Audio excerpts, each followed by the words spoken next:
এ থাম্বনেলের কথা আমার না, আওয়ামী লীগের লোকজনদের। কারণ হাসিনা পলাইলেও হাসিনা পুরা ব্যবস্থা রয়ে গেছে, একদম যেমন ছিল তেমনই আছে, কোনো কিছু বদলায় নাই। আজকে একটা এক্সাম্পল দিতেছি, একটা সেক্টর নিয়ে। হাসিনার লেসপেন্সার ছিল সামিট গ্রুপ। সেই সামিটের 5টা কোম্পানিকে হাসিনা পলানোর পরে বাংলাদেশ সরকার পরিশোধ করেছে 5,978 কোটি টাকা। হাসিনা পলাইছে, সামিটের চেয়ারম্যান ফারুক খান গ্রেপ্তার হয়েছে, আজিজ খানের ব্যাংক অ্যাকাউন্ট জব্দ হয়েছে, তবু হাসিনা পলানোর পরের 1 বছরে সামিট গ্রুপ 5,978 কোটি টাকা পাইছে। তার মানে তার কি ইলেকট্রিসিটি দিচ্ছে সরকারকে, তাই সরকার টাকা দিতেছে? জি না। ফারুক খানের ফ্ল্যানেলের কাপড় ঘষলে ইলেকট্রিসিটি যাতে তৈরি হবে সেটুকুও দেয় নাই, শূন্য ইলেকট্রিসিটি দিয়া 1,000 কোটি টাকা নিয়ে গেছে। জানেন তো, আমাদের শরীরে এমনকি চুলে ঘষা দিলে ইলেকট্রিসিটি তৈরি হয়, স্থির বিদ্যুৎ কয়।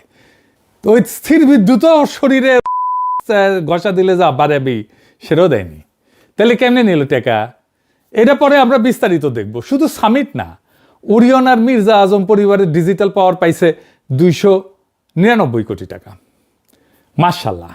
হাসিনার সাবেক প্রোটোকল অফিসার আলাউদ্দিন নাসিমের কোম্পানি পাইছে 241 কোটি টাকা, আলহামদুলিল্লাহ। শামীম ওসমান, মির্জা আজম আর ওবায়দুল করিমের ওরিয়ন পাওয়ার সোনারগাঁ পাইছে 442 কোটি টাকা। ইয়া আল্লাহ, দরবেশ বানায় দাও। কারণ আরো আছে। একই গোষ্ঠী ওরিয়ন পাওয়ার রূপসা পাইছে 352 কোটি টাকা। এর সবাই আওয়ামী লীগের লোক, অনেকে দেশের বাইরে পালায় আছে। এই জন্যই তো দুবাই বুর্জ খলিফার সামনে এরা দল বেঁধে সিল করে নিশ্চিন্তে। দেখিছেন কত নিশ্চিন্ত? কারণ বাংলাদেশ জনগণের ট্যাক্সের টাকা ঢুকিচ্ছে প্রত্যেক মাসে ওদের অ্যাকাউন্টে।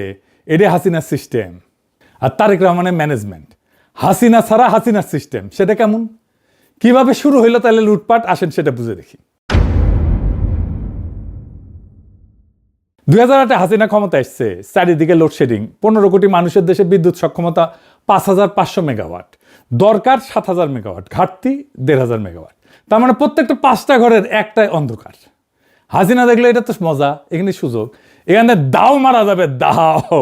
পাবলিক অস্থির হয়ে আছে লোডশেডিং এর যন্ত্রণা, এই থেকে মুক্তি পাইতে যা খুশি মেনে নেবে। হাসিনা আসলো পরিত্রাতা হইয়া, সংকটের সমাধান নিয়ে।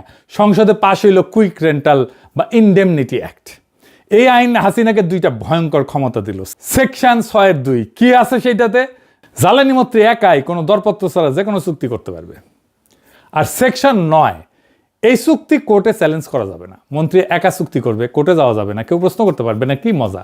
আইন পাশ করার সময় হাসিনা কইছিল এটা মাত্র 2 বছরের জন্য, সংকট কাটে গেলে আইন আর থাকবে না। সেটা আর বাতিল হইল না। 2 বছর ব্যাটতে আজ পর্যন্ত শেষ হয় নাই। কয়েক দফা বাড়ায় 2026 সাল পর্যন্ত টিকায় রাখা হয়েছে। 33 বছর কাটলেও কেউ কথা রাখে না, পলিটিশিয়ানরা কোনোদিন কথা রাখে না, এটা মাথায় রেখেন। আর বিএনপি তখন সংসদে 15 বছর ধরে যে ইনডেমনিটি আইন দিয়ে হাজার কোটি টাকা লুট হইল, প্রধান বিরোধী দল হিসাবে বিএনপি সংসদে সেটার বিরুদ্ধে দাঁড়ায় নাই, রাজপথে রাজনীতির কেন্দ্রীয় ইস্যু করে নাই। হরতাল হয়েছে অনেক কিছুর জন্য, খালেদা জিয়ার বাড়ির জন্য, কেয়ারটেকার বাতিল নিয়া, কুইক রেন্টাল নিয়ে হয় না কিছু। হাসিনা তাইলে কেন আইন করলো? 1 নাম্বার তো রাষ্ট্রের সম্পদ মাফিয়ার হাতে দেওয়ার জন্য। আর কি কারণ ছিল? 2009 সালে যখন হাসিনা ক্ষমতায় আসে, দেশের বিদ্যুৎ উৎপাদনের প্রায় 80% ছিল রাষ্ট্রীয় মালিকানায়, মাত্র 20% ছিল বেসরকারি হাতে। মানে জ্বালানি খাতের নিয়ন্ত্রণ তখনও জনগণের, রাষ্ট্রের হাতে। সেটাই থাকে সব দেশে। জ্বালানির উপরে রাষ্ট্র সার্বভৌম কর্তৃত্ব রাখতে চায়। যুদ্ধ লাগলে দেখেন জ্বালানি উৎপাদন আর সরবরাহ শত্রু দেশ ধ্বংস করে দেয়। আর বেসরকারি এই যে অনুপাতটা, এটা পাল্টে দেওয়া হলো ইচ্ছাকৃতভাবে সংকট সমাধানের নামে। আমাদের জ্বালানি নিরাপত্তাকে বেসরকারি খাতেই শুধু হাসিনা তুলে দিল না, বিদেশি রাষ্ট্রের উপরে নির্ভরশীল করে দিল। নির্বিচারে বেসরকারি খাতে নতুন কেন্দ্র বসানো হইল, নতুন রাষ্ট্রীয় বিদ্যুৎ কেন্দ্র আর বসানো হইল না। সব নতুন চুক্তি গেল সামিট, ওরিয়ন, এসালম, ইউনাইটেড, ডরিনের মতো হাসিনার ঘনিষ্ঠ কোম্পানির হাতে। ডরিন গ্রুপ কার জানেন না? সর্দির বডিগার্ডের 4 খলিফার 1 খলিফা নূরে আলম সিদ্দিকীর। ওর পোলা, ও মারা গেছে তো এখন ওর পোলা চালায়। 15 বছরে অনুপাত উল্টে গেল। আজ বেসরকারি খাতের দখলে পুরা বিদ্যুৎ উৎপাদনের বড় অংশ। রাষ্ট্রীয় খাত সংকুচিত, দুর্বল এবং ভর্তুকি নির্ভর। এর মানে কি? জ্বালানির মতো একটা সংবেদনশীল খাত আর রাষ্ট্রের হাতে নাই, মাফিয়া গোষ্ঠীর হাতে।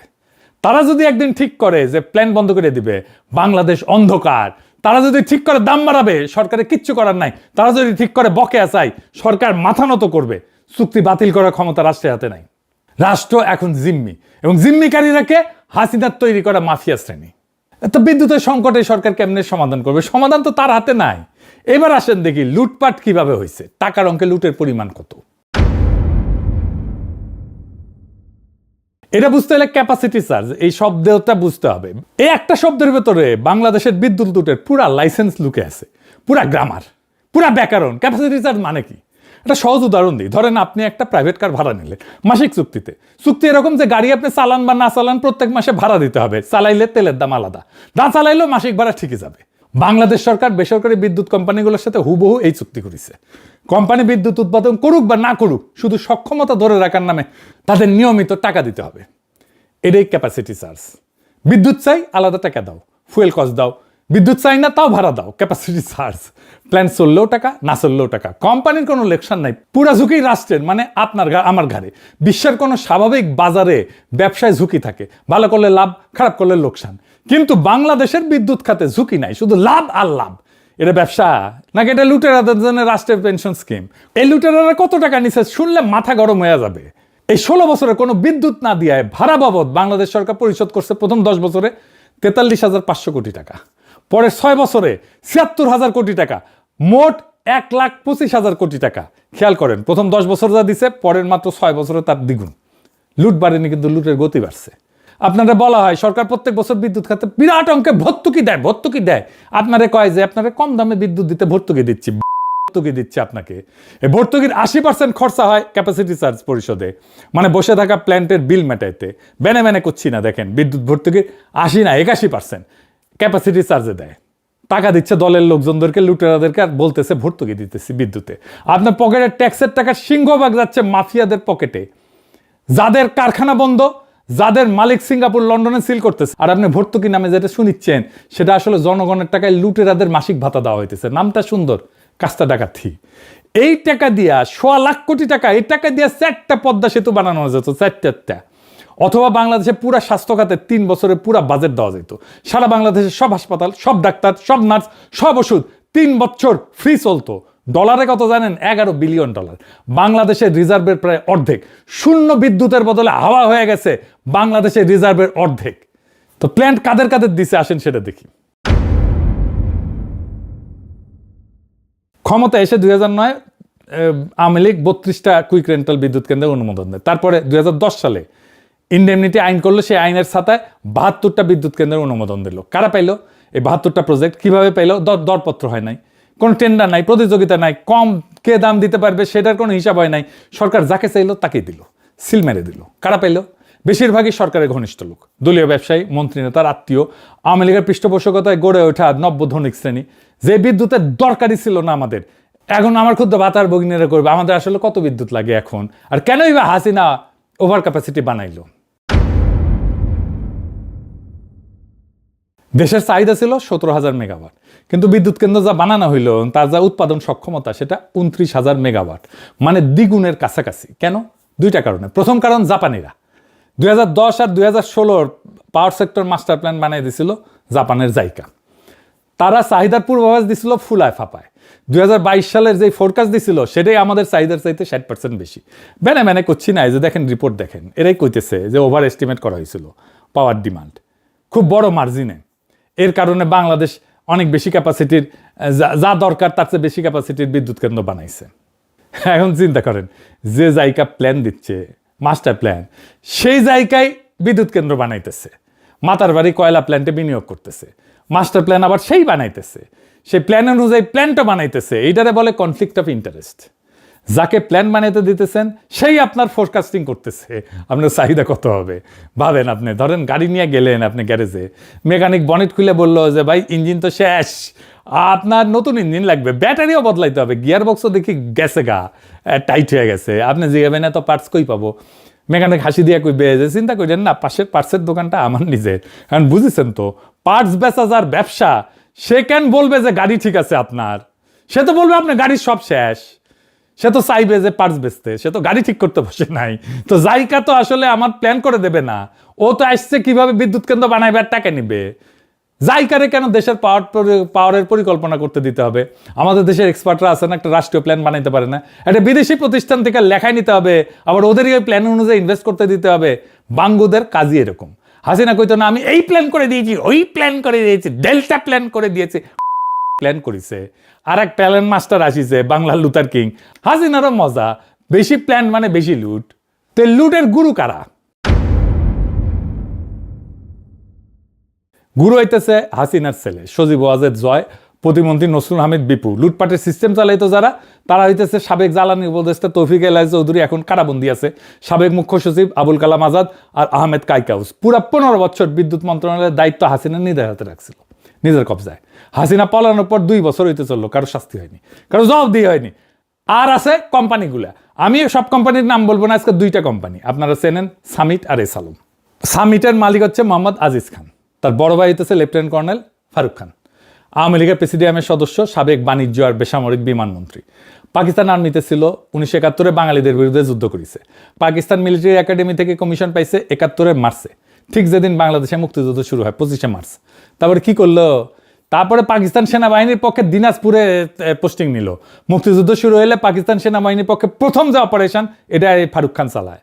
কয়েকজন মুক্তিযোদ্ধার নিরীহ বাঙালিকে নির্মমভাবে হত্যা করছে। দিনাজপুরে মুক্তিযুদ্ধ বইয়ে এই কথা লেখা আছে। এই পরিবারের সদস্যরাও তালিকাভুক্ত রাজাকার। মকসুদপুরে মানুষের বাড়িঘর দখল করছিল।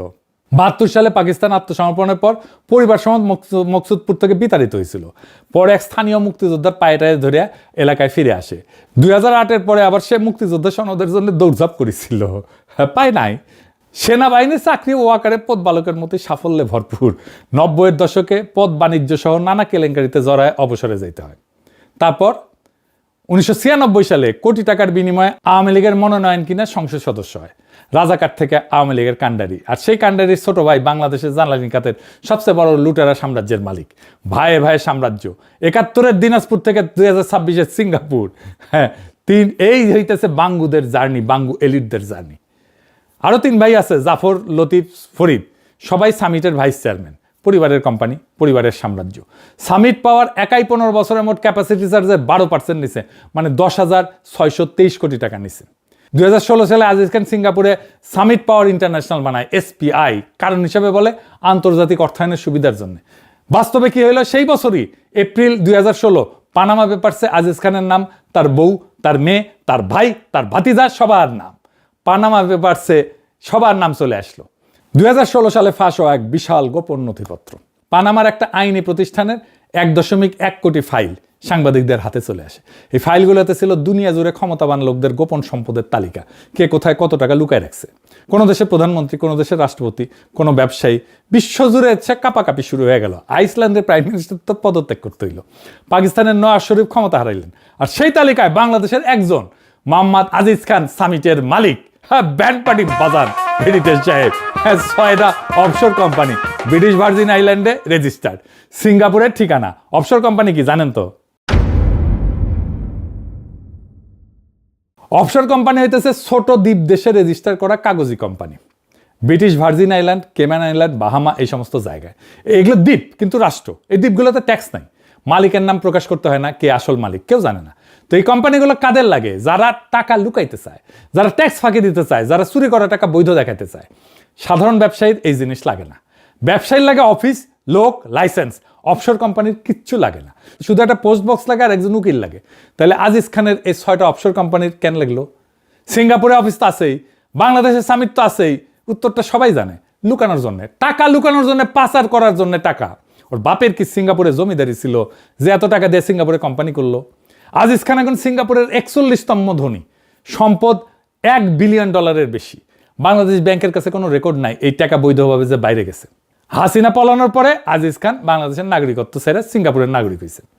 ফারুক খান গ্রেপ্তার হয়েছে 14 অক্টোবর 2024। ডিসেম্বরে 2025 সামিট সহ 10টা গ্রুপ আর হাসিনা পরিবারের 66,146 কোটি টাকার সম্পদ জব্দ হয়েছে। কিন্তু এইসব কাগজে, বাস্তবে আজও সামিটের কোম্পানিগুলোতে বাংলাদেশের জনগণের টাকা ঢুকিচ্ছে। এরপরে আসেন এসালম, আর এক তালেবর, আমাদের শিলং সালাউদ্দিনের প্রিয় অলিগার্ক এসালম। এসালমের কাছ থেকে ইসলামী ব্যাংক উদ্ধার করা হয়েছে দেখে সংসদে শিলং সালাউদ্দিন কয় নারায়ের তকবীর বইলা নাকি ব্যাংক দখল করা হয়েছে। শুনেন, কেউ সরকারি ইন্টেলিজেন্স ব্যবহার করে হোটেলে ডেকে নিয়ে এসে করেছে, আর কেউ সরাসরি নারায়ে তকবীর আল্লাহু আকবার বলে নেমেছে। শুনেছেন? খুব দুঃখ পেয়েছে শিলম সালাউদ্দিন। এই এস আলমের বিদ্যুৎ কেন্দ্র হইতেছে চট্টগ্রামের বাঁশখালী, সমুদ্রের ধারে 1320 মেগাওয়াটের কয়লা বিদ্যুৎ কেন্দ্র, নাম এসএস পাওয়ার। এই প্ল্যান করার সময় 2016 থেকে 17 স্থানীয় মানুষ রাস্তায় নামছিল, কারণ তাদের জমি যাচ্ছে, মাছ ধরার জায়গা যাচ্ছে, পরিবেশ যাচ্ছে। প্রতিবাদে মিছিল হয়েছিল, আন্দোলন হয়েছিল, সংগ্রাম হয়েছিল, গুলি করছিল পুলিশ, হাসিনা পুলিশ, সাথে ছিল এস আলমের গুন্ডা। 5 জন মানুষ মারা গেছিল পুলিশ আর গুন্ডার গুলিতে। একটা প্ল্যান্ট তৈরি হওয়ার আগেই 5টা লাশ। এই রক্তের উপরে দাঁড়ায় প্ল্যান্ট চালু হইলো। তারপর কি হইলো? 2019 ফেব্রুয়ারিতে সরকার এস আলমকে এক ধাক্কায় 3170 কোটি টাকার স্ট্যাম্প ডিউটি মাফ করে দিল। জমি লিজ আর ব্যাংকের ফাইন্যান্সের দলিলের উপরে স্ট্যাম্প লাগতো, সেটার ফি ছিল এত টাকা, মাফ করে দিল, ডলারে 382 মিলিয়ন। প্ল্যান তখনও চালু হয়নি, তার আগে উপহার দিয়ে দেওয়া হইলো। কেন দিল? এমন যদি হইতো যে তারা কম দামে আমাদেরকে বিদ্যুৎ দিতেছে, তা তো না। বাঁশখালী থেকে যে বিদ্যুৎ আসে তার দাম শুনলে মাথা ঘুরে যাবে। ইউনিট প্রতি 20 টাকা 53 পয়সা, দেশের সবচেয়ে দামি বিদ্যুৎ। তুলনায় দেখেন, রামপাল থেকে আমরা 16 টাকা 11 পয়সা, আদানি থেকে 15 টাকা 14 পয়সা, বরিশাল থেকে 13 টাকা 16 পয়সা, পায়রা থেকে 11 টাকা 87 পয়সা। বাঁশখালী আদানির চাইতে 35% বেশি, পায়রার চেয়ে দ্বিগুণ। শুধু 23-24 অর্থ বছরে বাঁশখালী একাই ক্যাপাসিটি চার্জ নিছে 3287 কোটি টাকা। সমান সাইজের অন্য কয়লা কেন্দ্রের তুলনায় দ্বিগুণেরও বেশি। এইবার আসেন, আদানি কেমনে আসলো এর মধ্যে? আগে শুনেছেন, দেশে বিদ্যুতের মোট চাহিদা 17,000 মেগাওয়াট। হাসিনার হাতে বিদ্যুৎ উৎপাদনের সক্ষমতা 29,000 মেগাওয়াট।